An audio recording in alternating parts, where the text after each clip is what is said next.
Thanks for staying with us on the conversation. And right now we move to Kenya, where new demands have been made by Kenya's opposition candidate Raila Odinga. And these new demands are following the peace brokered by the president, William Ruto. Now, William Ruto, in an effort to broker peace as a result of protests that erupted in major parts of Kenya over the last 2 weeks, sought bipartisan talks within the parliament. Well, Odinga on Tuesday called for parties outside parliament to be involved in talks on electoral reforms and the high cost of living. Foreign observers, including the U.S. Embassy in Kenya, joined local leaders in welcoming the talks that led to the suspension of the protests to prevent further disruption in East Africa's largest economy. Meanwhile, Odinga has warned of fresh protests if the government does not take demands of the opposition seriously. On the other hand, charges have been dropped against 4 lawmakers over anti-government protests a day after opposition Azimio la Umoja One Kenya leader Raila Odinga suspended the demonstrations. And now join us for this conversation. We have Annington Amol, a partner, ALP East Africa Advocates, who joins us from Nairobi in Kenya. Thank you so much for joining us on this conversation. Thank you, Rita. All right, so Hamilton, Raila Odinga, the opposition candidate, to reveal that the coalition proposes a team drawn from its ranks both in Parliament and outside Parliament. So can you tell us what exactly he means by this and why this new demand of bringing the talks outside Parliament also? Thank you so much, Rita. Kenya has seen quite interesting developments lately. Of course, one of them is the President, William Ruto, extending an olive branch after what we've learned is a flurry of activities of emissaries and counter-emissaries in between him and Raila Odinga, and indicating that he's willing to engage in conversation, specifically regarding reconstitution of the Electoral Commission. The President did direct that he would want to see this as a bipartisan process within the parliamentary process that's being done by people's elected representatives in Parliament. Raila Odinga, on the other hand, has indicated that while he would like to see parliamentarians take part in this, he would also want to see non-parliamentarians, as he argues that electoral matters are not confined to the legislature only. They are interests outside Parliament. There are civil societies, there are religious leaders, there's even international community and intergovernmental relations bodies across the region, like the East African Community, IGAD, and African Union. And Mr. Odinga believes that if this is left to Parliament alone, then the process is likely to be rigged in a way. And his fears are not unfounded, especially given that part of is, what he calls irreducible minimum, is to have a discussion regarding protection of multi-party democracy and to ensure that opposition members of Parliament do not mix or are not influenced to join the ranks of government, especially in Parliament.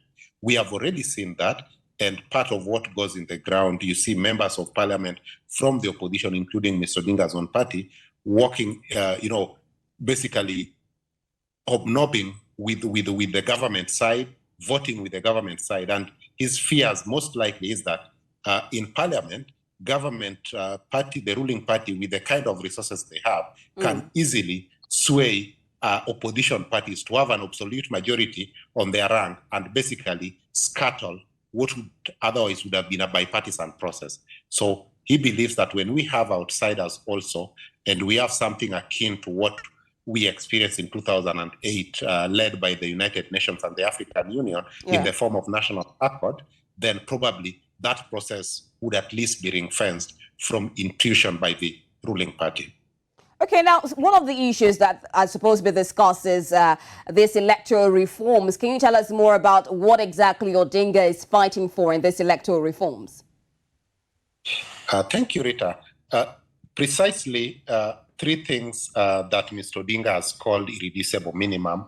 One is to have basically the database or the servers of the Electoral Commission availed for forensic analysis, he's argued that there was interference with the electronic management of election in the last election, and that he won the vote, but due to that electronic interference with the data, then the vote was called in favor of Ruto. So he wants a transparent process where forensic experts are allowed to analyze the servers and the database to find if there was actually deletion or interference with the data.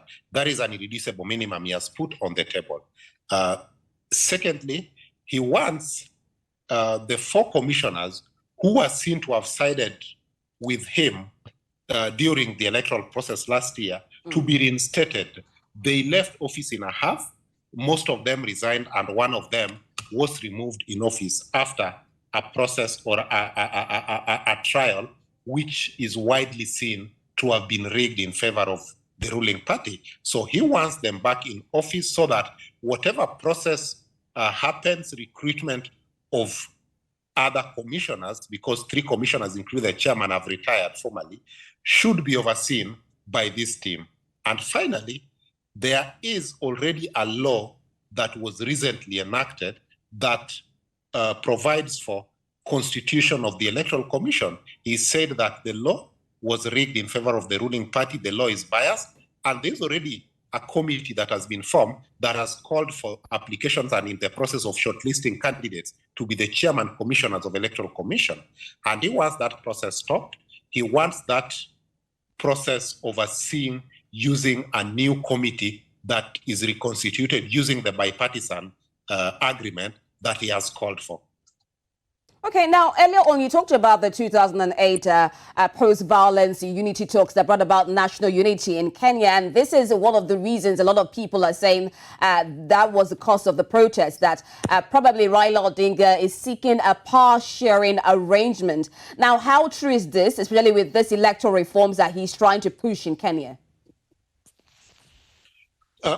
Again, he has alluded to the fact that he's looking at having an arrangement in terms of an agreement in form of what we have in 2008 as to who forms part of the negotiation or form parts of the accord.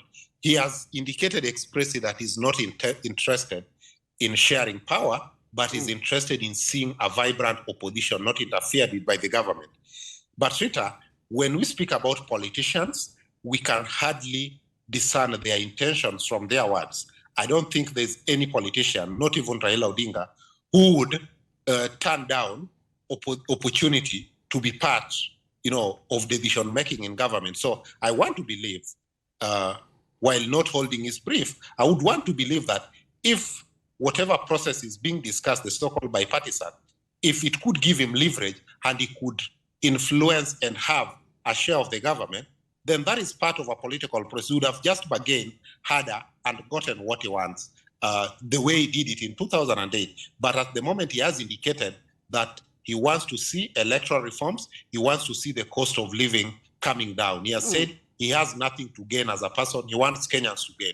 But the question that I'm not able to answer is, would he do all this without sticking some personal gain? What about the lieutenants that surround him? Are they doing this without having something in their mind? What is the, what is the outcome that they envisage? I hypothesize that as politicians, they also have, to an extent, some selfish or personal benefit that they'll derive out of this.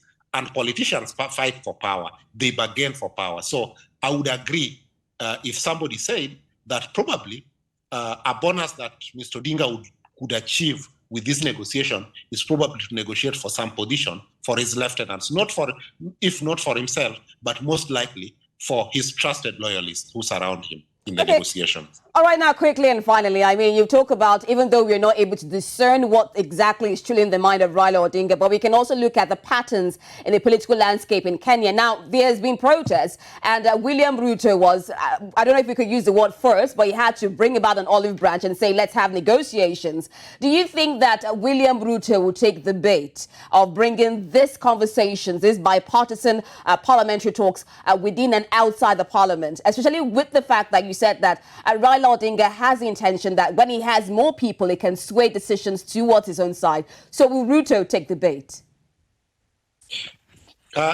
I would think President Ruto would just have to look at what is stake.